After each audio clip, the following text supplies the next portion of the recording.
होने दे जिसके लिए उसने हमें चुना है, हमें बुलाया है। और अपने हृदय को हम खोलते हैं इस समय प्रभु जी, और इस हृदय में और कोई बातें ना रहे प्रभु जी। अपने आप को हम इस वक्त शून्य कर देते हैं प्रभु जी। आप आए और अपना नियंत्रण लें प्रभु जी। यीशु मसीह के पवित्र नाम से मांगते हैं, आमीन। आमीन। प्रभु की स्तुति हो। मैं आप सभी लोगों के सामने, मैं बहुत सारे लोग मुझे जानते हैं, नहीं जानते हैं, तो मैं थोड़ा अपना परिचय दे देता हूँ। मेरा नाम ब्रजेश जायसवाल है और मैं प्रभु में आगे करीब 10 साल के आसपास हो रहे हैं। सो कॉल्ड मसीह। अच्छा, कितने लोग यहाँ पर अंग्रेजी प्रॉपर्ली समझ पाते हैं? हिंदी बिल्कुल नहीं समझ पाते हैं। Because I need to know those people who can only understand English and people who doesn't know anything about Hindi, means they cannot understand at all. क्योंकि हमें अनुवादक की जरूरत पड़ सकती है, even though I know, but I would prefer to stay. I myself I'll be doing, because if I take a translator, then I won't be able to finish it out this, because समय double हो जाता है. So I'll try my best. I'm not a very good preacher. I'm not very good. जो भी प्रभु ने मेरे अंदर में बोया है वो मैं आप लोगों के सामने जीवन में कहना चाहता हूँ. Whatever God had sown in my life, that I'm going to tell in front of you all. तो मेरा जो आज शीर्षक है कि जैसे भाई ने पहली प्रार्थना में कहा कि प्रभु हम सिर्फ प्रार्थना करके चलने वाले बनने, वो प्रार्थना करके वही रुकने वाले ना बने, बल्कि हम उस पर अमल करके चलने वाले भी बने. तो मेरे जो आज वचन का जो शीर्षक है कि परमेश्वर के राज के लिए हम अपने आप को समर्पित कैसे करें और हम फलदायी कैसे हो. हम फलदायी कैसे, how we can be productive for his kingdom and how can we live a righteous life for him. पहले तो मैं आप लोगों को ये सब बातें इसलिए बताना चाहता हूँ, ये विषय मैंने इसलिए चुना है. हम सब लोग भारत के कोने कोने से आए हैं. कोई केरला से आया है, कोई छत्तीसगढ़ से आया है, हम कुछ लोग यहाँ गोवा से हैं. लेकिन हम सब आए क्यों हैं? बहुत सारे लोग, ये सवाल जो मैं आपको पूछ रहा हूँ क्योंकि बहुत सारे लोग इस बात को नहीं जानते हैं. मैं एक चर्च मिनिस्ट्री, चर्च मिशन के लिए काम कर रहा हूँ, चर्च प्लांटिंग के लिए, जो कि जिसकी ट्रेनिंग हमारी हुबली में चल रही है. Still it is going on. So the same question is been asked to me also, why we have come here, what is the purpose, why we have come here, simply just attending one more classes? क्या हम सिर्फ एक और class को attend करने के लिए आए हैं, या कुछ इससे होना है? या हमारे पासवान ने बोला जाओ तुम अटेंड करो, you go and just attend that class and that's it, there is no vision, no goal at all, simply coming and going. एक और बात, ठीक है, एक और टैग जुड़ जाएगा, एक और सर्टिफिकेट मिल जाएगा, that's it. क्या इसी के लिए प्रभु ने हमें बुलाया है? मेरे भाइयों, ये बहुत ही चिंता का और गंभीर विषय है. हमारा जीवन ऐसा नहीं होना चाहिए कि हम आए और बैठे कुर्सियां गर्म करें और चले जाएं. हम इसलिए नहीं बुलाए गए हैं. मैं आप लोगों को बताता हूं, मेरा जीवन जब मैं यीशु में आया, मेरा जीवन बहुत ही खराब था. खराब मतलब गंदगी से भरा नहीं, लेकिन आत्मिकता का नाम की कोई चीज नहीं थी. मैं मसीह में, प्रभु ने मुझे 10 साल पहले जब छुआ तो मेरे पास जीवन में भौतिक सुख सुविधाएं बहुत हुई. मेरा व्यापार बढ़ने लगा, my business started growing and I started feeling the joy in my life, but that joy was only for the physical need, not for the spiritual need, because I was never been told what is exactly the peace of mind is. मुझे नहीं पता था कि शांति क्या चीज होती है. जहां भी मैं हाथ उठाता था, प्रभु का ये करम है, प्रभु का ये रहम है मुझ पर कि मैं हाथ उठाता था, मेरी प्रार्थना प्रभु पूरा करते थे. मैं और मेरी पत्नी जब भी प्रार्थना करने के लिए बैठते, हमारी प्रार्थनाएं पूरी होती थी. जब हम पैसे की बात करते, पैसा मिल जाता. बड़े ऑफर्स की बात करते, बड़ा ऑफर मिल जाता 7 दिन 8 दिन में. ऐसा होने लगा हम नए मसीह हुए हैं और हम जिस कलीसिया में जुड़े हैं, मापसा की कलीसिया, वहां के पास मानो ये बात पहुंची तो एक नए विश्वासी होने के नाते वो हमसे प्रार्थना करवाने लगे. ये मेरे लिए बड़ी अद्भुत बात थी, मेरे लिए बहुत ही अलग टाइप की बात थी, क्योंकि हम मसीह में रहते हैं. even though we are very old in the Lord, but it's very strange to understand that people comes to you to take a prayer from you. I still could not understand what is happening from my life, and there was no perfect teaching in my life, and there was no proper guidance in my life, and I was not knowing where I'm heading to. मुझे ये पता नहीं मैं जा कहाँ रहा हूं। मुझे अच्छी शिक्षा नहीं मिलती थी, मुझे अच्छा ज्ञान नहीं मिलता था। मैं हमेशा सोचता रहता था, और मेरी पत्नी, तब मेरे बच्चे नहीं थे, तो मैं अक्सर सोचता रहता था कि प्रभु की योजना क्या है। और हमें तब उस समय की बात है, 2013-14 की बात है, उस समय YouTube भी उतना नहीं हुआ करता था। There was no such social media known to the people, and there was not much. Smartphones was also not there, and we were into the telecom industry, we were into the phone industry. We knew that this smartphone is about to launch. तब हमने कहीं से phone का बंदोबस्त किया, YouTube पे चीजों को देखना समझा किया, Jesus call ministry and many other ministries को हम देखना शुरू किए। तभी भी हमें पता ना चले कि हम करना क्या है। तब कहीं ना कहीं वचन को सुनने लगे, समझने लगे, एंड धीरे धीरे करते करते मेरे समझ में ये आया कि 4 से 5 साल गुजर गए, मैंने अपने समय को व्यर्थ कर दिया। I have wasted my time in the Lord since it's been now almost 4 years now. लेकिन मेरे मन में पैसा आता था, मेरे जीवन में पैसा आता था, बट मन में वो सुकून नहीं था। बिकॉज मेरा आत्मा परमेश्वर को पुकार के कहती है कि तू चुना गया है। मैं प्रभु से पूछूं, प्रभु किस लिए मुझे चुना है, क्या है आपकी मर्जी। आज के डेट में प्रभु, आज टिल डेट, आज भी मैं प्रभु से प्रार्थना करता हूं, तो मैं अपने भाइयों के लिए प्रार्थना करता हूं, अपनी कलीसिया के लोगों के लिए प्रार्थना करता हूं। मैं भौतिक चीजों के लिए नहीं प्रार्थना करता हूं। हमारे मसीह को, हमारे यीशु मसीह को जो प्रेजेंट किया जा रहा है पूरी दुनिया में, वो एक ऑप्शनल है। It's not the full and final choice that's been presented. That's what the people are offering. You come to the Lord, you will get the prosperity. You come to the Lord, you will get the blessings. You come to the Lord, you will get the life partner. You will come to the Lord, you will get the good health. But this is not what we are called for. तो मेरा सवाल है कि हम किस लिए आए हैं? क्या हम प्रभु से चिन्ह चमत्कार वरदानों की अपेक्षा में आए हैं?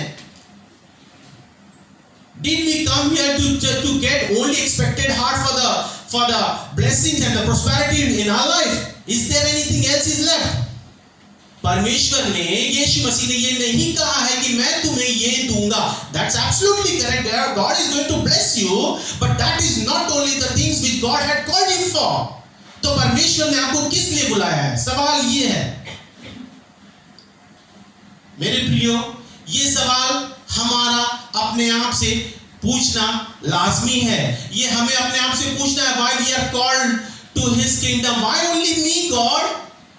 मेरा परिवार अभी भी उद्धार नहीं पाया. It's been 10 years and I'm continuously praying. Even my family is also not been saved yet. But what is the cause? Why only me? Why only my wife? And why you all people are sitting here and not of your family has been chosen? Because there is a special purpose for Him. प्रभु को लगता है कि उनकी योजना सिर्फ आप पूरा कर सकते हैं. प्रभु को लगता है कि आप ही उनके उद्देश्यों को पूरा कर सकते हैं. जैसे प्रभु ने मोसेस को चुना so that his purpose would be fulfilled. प्रभु ने योना को चुना ताकि उसके उद्देश्यों को वो पूरा कर सके. प्रभु ने दानियल को चुना ताकि उसके उद्देश्यों को वो पूरा कर सके. तो प्रभु किसी ना किसी को बुलाते हैं, उनमें से आप हैं. हमें इस बात का एहसास नहीं है. We are very far from the God's calling. मेरा फ्रेंड ने मुझे बुलाया, that's why I come to the Lord. But what is the essence of coming into the Lord? ये सवाल मेरे प्रियो अपने आप को पूछना है. हमें अपने आप को पूछना है कि हम यहाँ पर क्यों हैं और हमें बुलाया क्यों गए हैं. मैं आपको एक पद पे लेके जाना चाहता हूँ. It's very common and very familiar verse. It's John 15:5, Yuhanna का 15:5, जो कहता है, यीशु ने कहा, मैं दाखलता हूं, तुम डालियां हो. जो मुझ में बना रहता है और मैं उसमें, वो बहुत फल लाता है, क्योंकि मुझसे अलग होकर तुम कुछ नहीं कर सकते. I'll just stop here because ये वचन हमें कहता है, John 15:5, if you just have a look on that. So इस वचन पे जब मैं पढ़ रहा था तो मेरी आंखें वहां पे रुक गई. हमें ये लगता है अभी देखिए मैं आपको एक छोटे से एग्जांपल बताता हूं। मेरे डैड को मैंने पूछा, पापा आप प्रभु के पास आइए, प्रभु से प्रार्थना करिए, प्रभु आपके जीवन में बरकतें लाएगा। What did I say? कि you come to the Lord, pray to the God, and definitely God is going to open a door for you for the blessing. What has happened? Once my dad went to one of the church in Vasco. Once he went, twice he went, even I think 6th, 7th time he went, and then he started asking me. He started telling me, अरे वो तो कुछ करते नहीं है, वो प्रभु है, वो कुछ करते नहीं है। मैंने कहा मेरे पिता, मेरे स्वर्ग के पिता, वो स्वर्ग के पिता फिर भी रहेंगे चाहे वो मुझे दे या ना दे। आमेन, आमेन। Am I correct? Am I saying correct? क्या वो हमारे स्वर्ग के पिता नहीं रहेंगे अगर वो हमें दे या ना दे? But still we people are only after him because he has given me physical blessings. मेरे पास गाड़ी है, मेरे पास बंगला है, मेरे पास नौकरी है, मेरे पास बीवी है, बच्चे। अरे that is not the blessing. That is not we are called for. मेरे पापा ने बोल दिया, मैंने बोला पापा मैं आपको पापा इसलिए नहीं कहता हूं कि आप मेरी सारी रिक्वायरमेंट को फुलफिल करते हो, because you are my dad. It doesn't make any difference whether you provide me things or not, but you will remain my dad forever. मैंने ये बात मेरे पापा को कही। मैंने कहा पापा प्रभु को प्यार करिए जैसे मैं आपसे प्यार करता हूं। It's very sad to say because मेरे पापा हैं, वो नॉर्मली होता ये है कि जब अगुए या बड़े घर के वो हमें बताते हैं, परंतु वो अन्य जाति, दो they are from the other background, other culture, they don't believe in all these things. उनको लगता है, मेरी माँ को बैक का problem, my mother has got a backbone problem since childhood, and she could not stand properly for a long time. Even my dad says, अगर वो तेरी मम्मी को ठीक कर देंगे, I will start believing him. I said, Daddy, that is not the condition what we normally put. कि आप मुझे ये कर दोगे तो मैं आप पे विश्वास करूंगा। ये वचन हमें यूहन्ना का क्या कहता है? यीशु ने कहा कि मैं दाखलता हूं और तुम डालियां हो। जो मुझ में बना रहता है, जो मुझ में बना रहता है, फर्स्ट इधर कंडीशंस हम देख रहे हैं कि प्रभु ने कहा है कि पहले तुम्हारी तरफ से एक एक्शन होना चाहिए। आमेन। यहां पे क्या कहता है कि जो मुझ में बना रहता है उसमें मैं फल लाता हूं। क्या थोड़ा फल लाता हूं? बहुत फल लाता हूं। It says I will bless you. लेकिन कंडीशन इसकी है, पहले हमें प्रभु के पास अपने हृदय को लेके जाना है और प्रभु को कहना है, प्रभु मैं अपने आप को खाली करता हूं, मैं संसार के शोर से अपने आप को अलग करता हूं और अपने आप को आपके चरणों में समर्पित करता हूं और कहता हूं प्रभु आप अपनी बातों को मुझसे साझा करें, मुझे बताएं कि आप चाहते क्या हैं, और तब प्रभु की योजना आपके जीवन में पूरी होगी। मैं आपको एक बात बताता हूं, मैं प्रभु को जान गया, प्रभु को समझ गया, फिर भी मैं देख रहा हूं मेरे में आत्मिक उन्नति नहीं हो रही है। मैं जब भी किसी प्रचारक को YouTube पे देखता था या टीवी पे देखता था या हमारी कलीसिया में देखता था, मैं बोलता था ये इतने अच्छे बोल कैसे लेते हैं? क्या प्रभु का स्पेशल अनॉइंटिंग है इनके ऊपर में? मैं सोचने लगा। तो एक चीज में मैंने अपने आप को, ऐसे तो कमियां बहुत है मुझ में, प्रभु मेरा हिसाब रखने वाला है। मैंने एक चीज नोटिस किया कि मेरा ज्यादा से ज्यादा समय सोशल मीडिया पे जाता है। उन दिनों टिकटॉक हुआ करता था। एक बार 9 बजे 10 बजे स्क्रॉल करना रात को शुरू किया तो सुबह के 3 बज जाते थे। मैं बोला बाबा एक दिन, और ये लत मुझसे मेरी पत्नी को भी लग गई। हम भले ही पूरे दिन वचन में रहते थे, लेकिन रात को वो जो टिकटॉक का समय है उसमें समय गुजारते थे। दिमाग में गंदगी बढ़ती गई और एक समय आने लगे जब हम सोते हैं तो हमारे जीवन में वो बातें निकल के नहीं आती हैं जो हमारे लिए होनी चाहिए। हमारे मन को हम खाली नहीं होने देंगे तो प्रभु का वचन हमारे दिल में, मन में कहां से जाएगा? गंदगी ना भर के रखी है, अनाप शनाप चीजें भर के रखी है ना। अब जहां की टिकटॉक बंद हो गया है तो अब रील्स ने उन जगह को ले ली है। हम घंटों घंटों रील्स पे बैठ जाते, घंटों घंटों फेसबुक पे अपना समय व्यर्थ करते। क्या कभी हमने सोचा है कि समय कितना बहुमूल्य है? क्या हम समय में उस समय का सदुपयोग कर सकते? Can't we utilize that time for His word? पहले जब मैं मसीह में आया, उससे काफी पहले की बात है, मेरे चर्च के लोग, पादरी लोग ऐसे कहते थे कि ये जो टैबलेट्स है, मोबाइल फोन्स है और ये इंटरनेट है, ये डेविल की तरफ से है। मैं जब कलीसिया में आया, मैं ये सारी बातें सुन के थोड़ा अचंभित हो गया, क्योंकि मेरे लिए सब कुछ नया नया था, मुझे मालूम नहीं था। फिर जब मैं सुनने लगा, समझने लगा, तो मैंने एक चीज जाना कि I don't know whether it's from the God or it's from the devil. I don't know, but I can understand only one thing, that whatever God had provided us, we have to utilize that resources for His glory. Isn't it? Am I making sense? हमारे पास कुछ भी है, जो कुछ भी है, वो प्रभु के राज की बढ़ोतरी के लिए इस्तेमाल होना चाहिए। Whether it's your talent, whether it's your ministry और जो कुछ भी हो, सिर्फ लेकिन हम कहीं ना कहीं अपनी बड़ाई करने में रह जाते हैं। हम किस प्रकार से मंच का इस्तेमाल अपनी बड़ाई करने के लिए निकल जाए। प्रभु किसी प्रकार से उसकी बड़ाई हो या ना हो मालूम नहीं, लेकिन मेरी बड़ाई होनी चाहिए, लोग मेरी जय जयकार करने चाहिए, मेरी मिनिस्ट्री बढ़नी चाहिए। मुझे नहीं पता प्रभु कहां जाते, ऐसी हमारी मानसिकता हो गई है मेरे प्रियो, ऐसी हमारी मानसिकता हो गई है। हम प्रभु के लिए कहते तो हैं, we call us a Christian, but we don't know what is the essence of Christian, what is the criteria for being a Christian. हम प्रभु के सारे वचन याद रखते हैं, सारे, जितनी रफ्तार से हम पानी नहीं पी सकते, उससे कई गुना ज्यादा रफ्तार से हम सारे वचनों को कंठस्थ करके रखते हैं। But what when it comes to walk in that word? जब प्रभु के वचन पे चलने की बात आती है, तब क्या? हम रविवार को जब मिलते हैं तो हम प्रेज द लॉर्ड, हालेलुया, अपने भाइयों के प्रति बहुत गले मिलते हैं, बहुत प्रेम दर्शाते हैं। What happens when you go out and what happens when you are into the church and when a brother comes to you and he says to you, brother, there is a problem going on in my family, there is a problem going in my financial life, there is a problem going in my ministry, can you just take a prayer, can you just pray for me, can you keep this my situation in your regular prayer? And we shake our head and we shake our head and we say, okay, ठीक है, मैं कर दूंगा। लेकिन क्या हम जाकर उसके लिए प्रार्थना करते हैं घर में? हम अपने आप को मसीह बोलते हैं ना।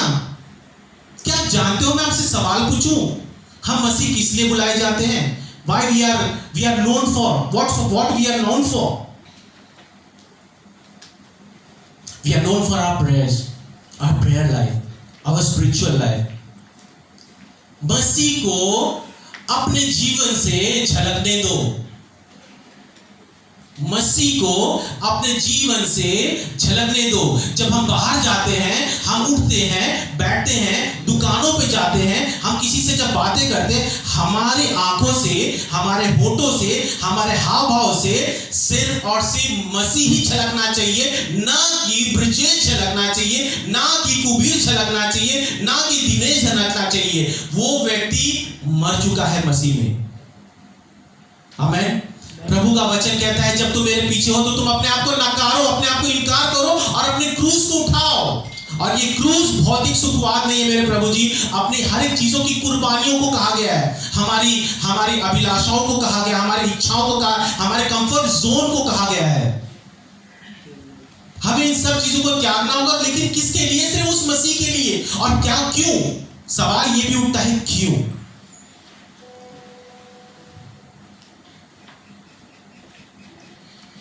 हमारा जीवन कई सारे भौतिकवादों से, कई सारे फिजिकल नीड से हमेशा एंगेज रहता है। As I told you, like social media हमेशा हमारे मन को एंगेज करके रखता है, हमारे माइंड को हमेशा एंगेज करके रखता है। जैसे राजा सुलेमान ने कहा, प्रोवर्ब नीति वचन 4:23 में कहता है, सबसे अधिक, I am just highlighting that word, सबसे अधिक अपने मन की रक्षा कर। और हम जानते हैं बाइबल में राजा सुलेमान सबसे बुद्धिमान व्यक्ति था, सबसे अधिक अपने मन की रक्षा कर, क्योंकि जीवन का मूल सोता यही है। This is the only the source.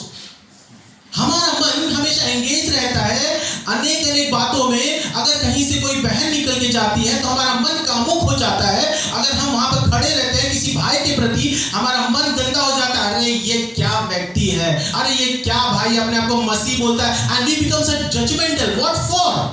हम जजमेंटल क्यों हो जाते हैं? हम ये क्यों सोचने लगते हैं कि ये भाई कैसा? क्या हमारे हृदय, हमारे जो सीने में वो पत्थर का दिल है? क्या हमारे भाई के प्रति प्रेम की भावना नहीं आ सकती कि मेरा भाई के लिए मुझे प्रार्थना करना है? मेरे मन में इस कुविचार आते हैं, इस कुविचार को मैं हटा दूं, मेरा मन पवित्र हो जाए प्रभु के लिए। मसीह के वचन को अपने हृदय में अधिकाई से बसने दो। This is what Paul says to Colossians in 3:16। मसीह के वचन को हृदय में अधिकाई से बसने दो और सिद्ध ज्ञान के सहित एक दूसरे को सिखाओ। This is what the things which you have already learned or you are learning, that you have to keep on teaching to your brethren. अरे हमें एक रेवरेंट का टैग मिल गया। Once we get a reverend tag, we becomes very puffy. We becomes a leader. We become a very puffy. हमको लगता है अरे प्रभु का अभिषेक मुझ पर है और किसी पे नहीं है। अरे this is what we are called for. No, God had asked you to remain a humble life, to present Christ from your life, not just because to puff yourself and to present something else which you should not be. हमारा हृदय, हमारा मन सही नहीं है मेरे प्रियो। हमारा मन बिल्कुल सही नहीं कि हमें क्या है। तो हमें इस बात पे फोकस करना है। एक्चुअली ये बहुत बड़ा पद था, ज्यादा समय मेरा चला गया है। मैं आपसे बस यही कह देना चाहता हूँ, कभी प्रभु का अनुग्रह आगे भविष्य में मिला तो मैं इसके आगे जाऊंगा और प्रभु के अन्य वरदानों को, जो प्रभु के आत्मा के जो फल है, उनकी क्वालिटीज के बारे में हम आगे बात करेंगे भविष्य में। आप सोच के देखिए कि आपको जब प्रभु ऊपर से देखता होगा तो क्या सोचता होगा? क्या इसने आज एक दिन और बर्बाद कर दिया, या उसने एक दिन और यूटिलाइज कर दिया? God looks to you from the heaven, what he must be thinking about you? Did he really wasted one more day what I had given to him, or he had utilized that day for his glory, for his kingdom? We need to think of this. We should not be simply coming as just to warm up the chair and just go without doing nothing. No target, no vision.